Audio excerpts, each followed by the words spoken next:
Gayrat etdi şu gedek bir bol ya dedi gurlu. Şo sen adyňy SMS ýazyp Twitter'na saram ýadydım lay. Suara brat.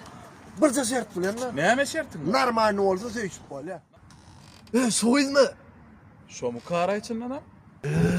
O masarı. Daha boy gitse O deleken o. Brat tok. Taptım diye suda atma. Yo bu değerler la ya. Yani.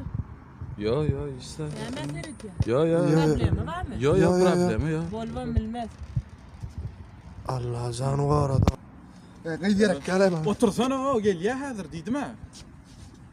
Ne soğuydu olay mı ki o? Ben yapardım ya. Ya men bolma ya. Yaşın etti valla o. Ne canı diye. Teredine. Yekeceğim karış. Alo. Alo, Azat. Gide. Men şu allaya da oturuyorum. Ha, çünkü sen oğlan ne mi duruyor? Ho. Kolu tuşu at. Vardı beni. Gel. Gel ya. Ayne gel. Ey, bratan. Bu mu? Canı tamam. Tamam.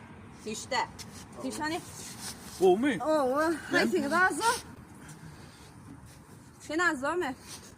Aa. Azı değil mi? Yo şu az. Şu mu? Az da yine. Şu da yankı zanget da. Aa. Azat.